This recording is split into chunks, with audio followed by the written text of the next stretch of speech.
Yo, what's up guys, new Siege video, going to do 2 Siege videos in one video pretty much. There's a lot of KBO counters because this guild was using KBOs and then the other guild we were fighting was also using KBOs. So I'm pretty much doing a lot of KBO hits. Some of are repetitive, some of them showing some new offenses, some new whatevers.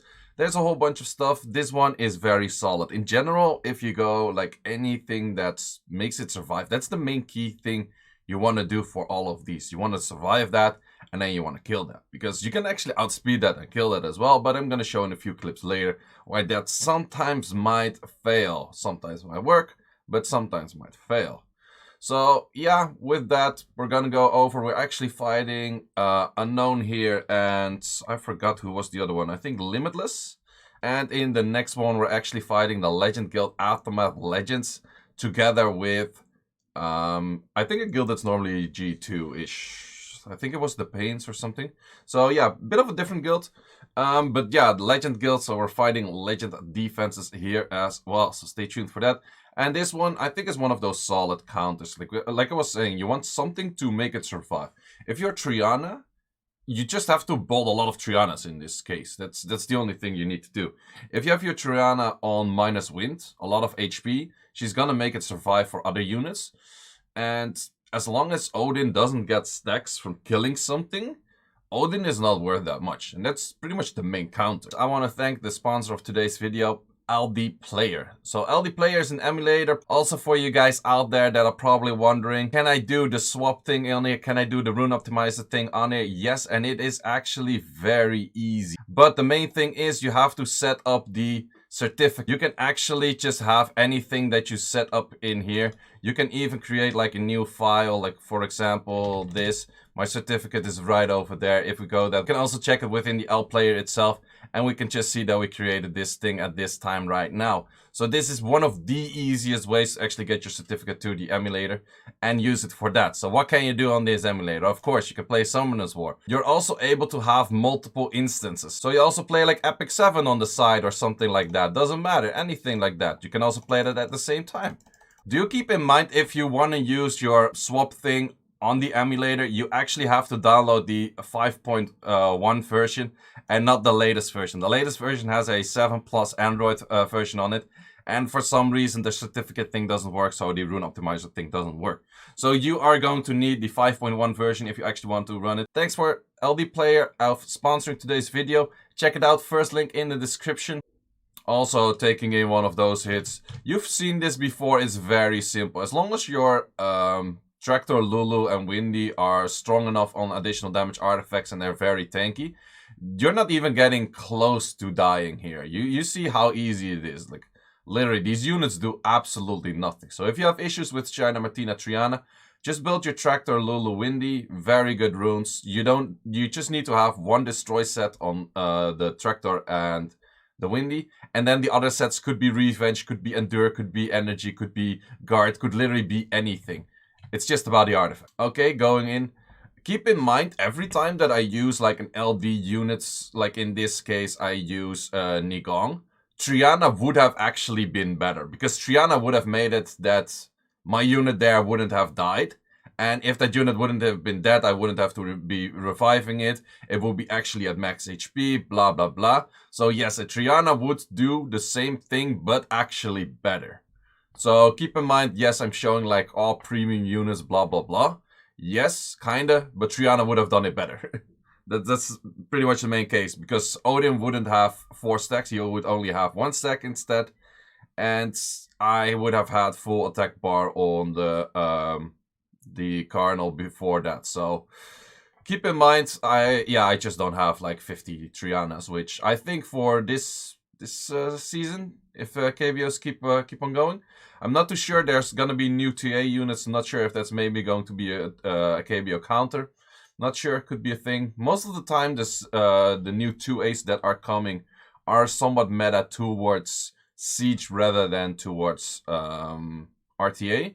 And if it's correct and we do get a Darien, and Darien is of course a damage reduction unit, which is very good probably against Odin, then maybe the Odins would fade away. But until then, having a lot of Trianas is definitely your way to go. Like, As many Trianas as you have is pretty much as many times you can hit a KBO in a siege. That's literally the thing. Because you can just like start swapping that set like multiple times and that kind of jazz. So you get like stuff like this. Issue I had with this is that I outspeed him. And you don't really want to outspeed them. In this case, I preferably had that skill landing on the Odin, but in this case, I guess it's fine as this as well, where he doesn't get too many stacks. Also, a thing to keep in mind, I'm not sure if I use it here, I don't use it here. If you would hit the Commune or the Bastet, that also means that the shield will go there. But in this case, since I can probably one-shot this if that actually did land, I'm still pretty close to one-shot it. But does Odin have resistance awakening? Don't think so, right? Probably has crit. I don't know. But yeah, those are the things to keep in mind. Those are the things to keep in check. So can we actually CC that? Can we CC that? Nope. Well, you survived that. Easy. Easy as that. You just survived that. You just go minus wind. Even attack buff, everything. Minus wind. Easy survive. Easy win. Like, you know what is up. Like, after this, the moment you killed the Odin, it doesn't do too much anymore. Like, sure. Also, Kakano is very good against Commune because he just ignores the shield. Don't hit too much on the Bastet, otherwise you keep getting the immunities on Bastet, or the armor breaks on Bastet, which you don't really care about. And then it's just fairly easy going. So again, Triana is the main thing. Kakano, which most people have, is very good. And I just put something in the middle. So yeah, this of course is a pretty premium, not so free to play offense, which a lot of people probably cannot make. But yeah, there are some ways, like if you outspeed it and you also CC enough and that kind of stuff, then yes, you are able to do that kind of thing as well for a offense. Which in this case, well, I use this team a lot. It can, however, fail. If you miss a lot of bombs, if a lot of bad shit happens, this is not even the safest of offense. This is the coolest looking of offense. Safest? Nah. Same for this, you actually have to outspeed and your Grogan actually has to be in tune. If that Bastet is very fast, then you might have some issues. Plus, you actually have to kill. Well, my Grogan does a lot of damage, and I don't think there's many Odins that are going to be surviving that no matter what. If a Odin would survive that, then I would be dead. So that's pretty much the odds that I have at this one. Trying out another one. I did similar team in the last video, going for the, what's it called? Yeah, the main issue I had here is that I should have used S1 on Commune, so therefore Odin wouldn't have max stacks.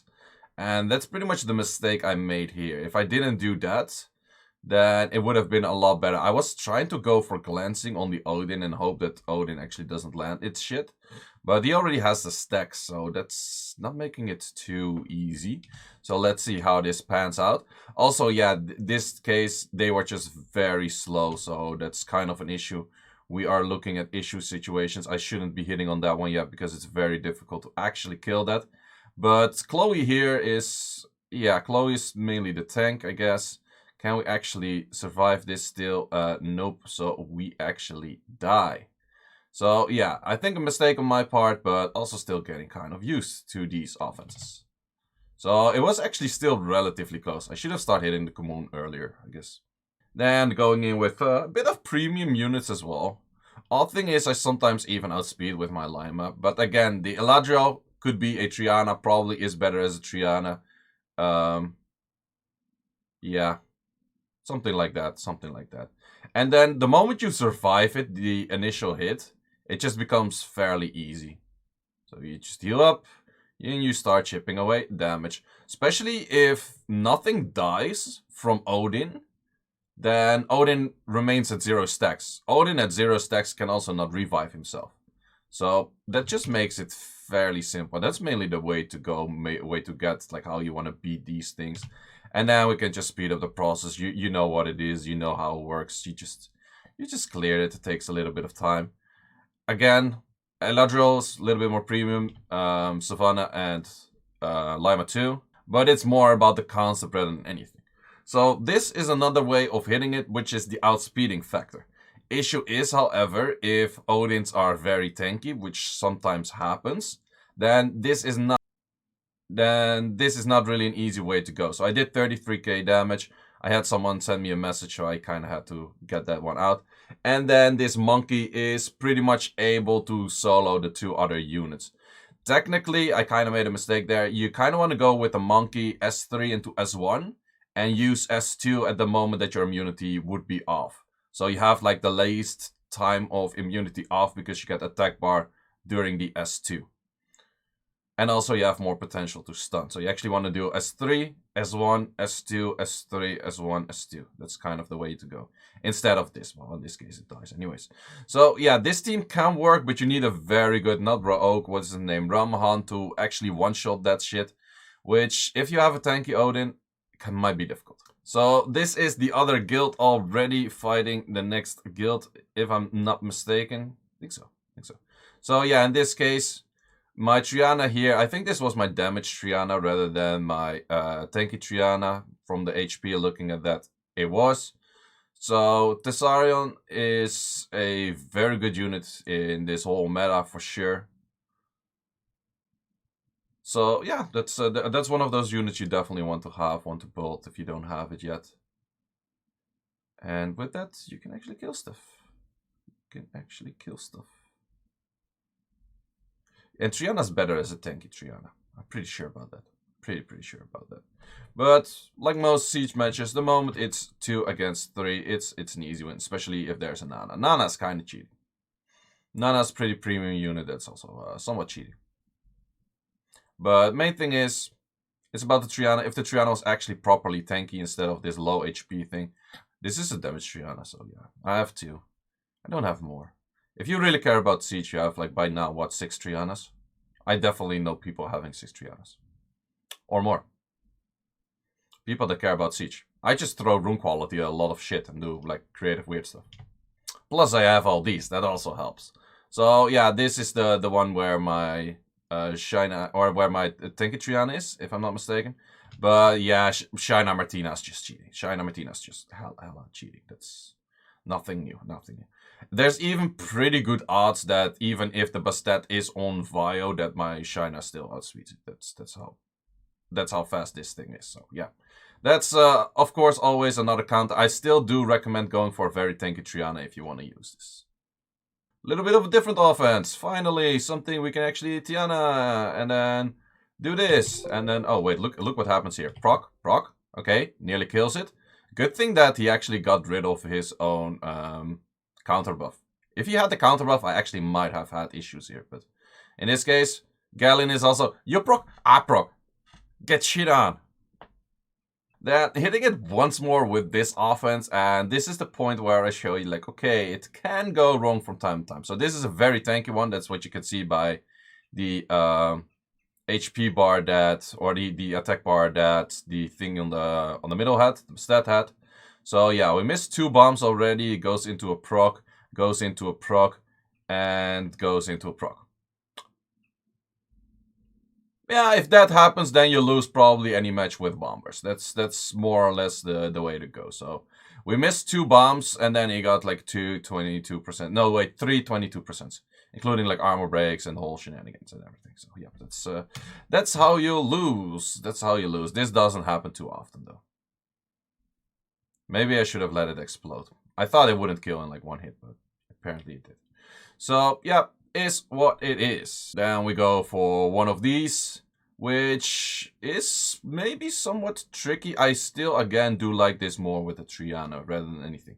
But what you can see here is I actually outspeed him. What I do, instead of hitting the Odin, I hit the Kamun.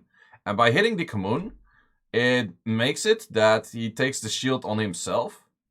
And then there's no shield on the Odin, but there's also no stacks on the Odin. So that really helps out for preventing some stacks from happening and that kind of good stuff. Also, the S3 of Nigong, besides the damage reduction, is actually not that crazy good. Because Odin can actually steal that skill. So I don't really want to do S3 until like a late moment, I would say. But in this case, the fight takes a little bit long. A little bit long. And let's speed it up a little bit. So it's mainly about CC. I'm not really sure if Perna's the best unit in here as well. I don't actually think so. So yeah, that one dies. And yeah, that is an issue. That is most likely an issue. But is it an issue that's going to kill my ass or not? Because my my Cardinal does a lot of damage. This is actually pretty solid Rune Cardinal. So yeah, we have this going right now. The heal blocks are kind of annoying, but yeah, these units just deal damage. So we still win. We still actually win. So yeah, this is, I think a lot of these bruiser fights, I think there's also won by rune quality, but these people have good rune quality too. Then going in with another option, and in this case what you want to do as well is you want to hit either the Bastet to put the shields there, but also to mess up the turn order. And with that, you actually have a lot of freedom to start hitting things. Plus, you have the provoke. So you can make your Balanus, in this case, could be Rika, could be a bunch of things, pretty tanky. And with that, you can get away with doing a lot of this stuff. Well, if they proc on every turn they have, it somewhat is getting annoying. But look at that damage, it's barely anything because the... what's the name? Balanus also gives the attack break thingy. So with this, I would say it's a pretty solid team. This might go pretty wrong if it actually hit the wrong target there. I think if it hits Balanus, I would have had a little bit of issues. But I think I would have still been able to kill. So yeah, apparently everything is proccing out of 2 turns invisibility. But this Balanus still does quite some stuff. Quite some stuff. Good stunner. That stunner was actually pretty needed, I would say. Otherwise, the provoke would have hit on the other one. Is this the safest of offense? Not really. Not really. Is it an option though? Yes, it is an option. Would I continue using this? Not sure. Not sure. But in this case, it did work out. I think with the Rika, that's very tanky. This is safer than what I did here. Also, my Leo was not anti-wind and had a lot of, what's it called? A lot of HP, so you kind of want to do this as well. You want to make the whole team like 0 speed, triple HP on everything, like blah, blah, blah, that kind of stuff. I also see it being used with a NFL, because in the end, their team doesn't have any form of sustain besides the Shield of Bastet, so you can also work around with that. Very tanky NFL next to it also works. So then showcasing this team again, the one that I showcased last time as well. And this is where you can see why this team might not be the best. We didn't kill it. And if you don't kill it, you die. And yeah, I can finish this clip, but you know how that works. So yeah, you just die. So then we have another one. Similar team as what I used last time. This is fairly safe, like nothing's gonna happen. Clip is a bit longer, quite a bit longer. But yeah, this is just... I think the Savannah in general, plus Triana and like something in the middle that can maybe strip, is very, very solid. I think that's just a very good team in general. And that's pretty easy to kill it. So yeah, we kind of already showcased this team, so just going through it like pretty quick. Thing is quite lengthy, but there's a lot of protection and that kind of stuff. You know how it ends. Then we have another one which I do with the Chloe. And I thought this one was actually pretty interesting because, well, because of Chloe, there are pretty big odds that he cannot kill my shit. And from there, you can actually start doing damage. So I'm not too sure if he would actually strip the correct target. If it would be very bad for me, or if he would strip the invisibility buff, it would be very bad. But so far, so good. I don't know. Not sure if I'm gonna use this more often, but I feel like this is pretty much a way to go. And then again, like once the thing is dead, you can just like pew pew pew Diana kind of shit. And then it's not that difficult. So I'm still thinking of what's the best unit to be in the middle. If you have any ideas, leave it in the comments. So I tried that with CP, I tried it with Ganymede, I tried it with Diana. Those are pretty much the options that I use right now. Then we have another offense which is pretty interesting. So in this case, 2 units are swift. Miang is swift and the Ranuki is swift. We call Ranuki, but it's a raccoon. Because we like Ranuki more. So yeah, you actually do with additional damage artifacts, you do quite some damage already. and therefore it makes it very easy for the Isabel to kill it. And then you still have to get rid of this with probably just 2 against 2. And you don't have any source of proccing, because these units have to be swift to actually make this amount of speed to outspeed in case something is actually swift on his side. So, yeah, with this, it does take quite a while of working on the commune. They don't have any sustain. You do have a lot of sustain. The only skill that actually goes through the whole thing is the S2. Let's say you would get armor broken and then 2 procs of commune, you do die. So yeah, is this the most safe of offense? Not sure yet. It did work in this case. But would I classify it as safe? I'm not sure. So yeah, is it an option? Yeah, most definitely. So yeah, that is it for the Siege video. Hope you enjoyed. If you did, like this video, subscribe to the channel. Also, thanks for the sponsor of today's video, LB Player. Go to the link in the description. Help me out a little bit. Tap that thing, download the thing, just give it a try. Why not? If you don't like it, you don't like it. It's cool. If you do like it, it's cool as well. So, guys, thanks for watching and see you in the next